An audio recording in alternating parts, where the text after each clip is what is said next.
Physics students, good afternoon. Mr. Fugit here. In this video today, we're going to be looking at some problems involving circuits and some of the different characteristics involving circuits, things like voltage, power, current, and resistance. Specifically, this video is geared towards problem number 1 on homework 14. The problem statement reads like this. How long does it take for a certain amount of charge, my value is 11 coulombs, of charge to pass through a cross-sectional area of copper wire if I equals 15A? So I'll write out what we have to begin the problem.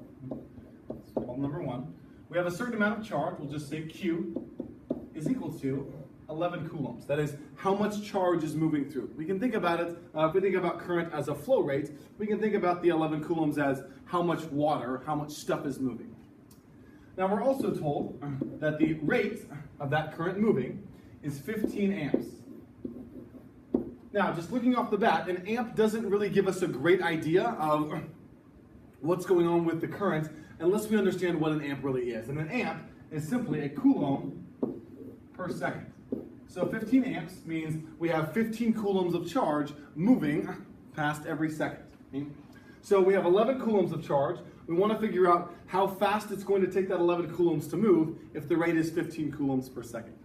So to find that rate, here's what we're going to do. We need to find a time value, right? It's asking how long. So, in looking at the units, I want to get seconds by itself. So what I'm going to do is I'm going to take Q, our amount of charge, and divide by our current. Here's what that will do.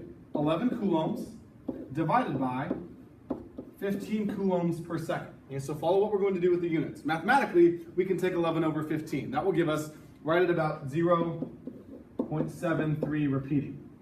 But the units are what is important here. Coulombs, we divide by coulombs per second. A division is mathematically the same as multiplying by the inverse. So if I multiply by seconds over coulombs, coulombs will cancel out, and I'll be left with a time value. So my answer here would be 0.73 seconds. So the important point for us to understand in this problem is what is an amp? Okay? It is an amount of coulombs moving, amount of charge, per a unit of time, a second. So we're going to take how much charge we have moving and divide by the rate, 15 amps or coulombs per second. Hopefully this will get you started on solving problem number 1. Good luck.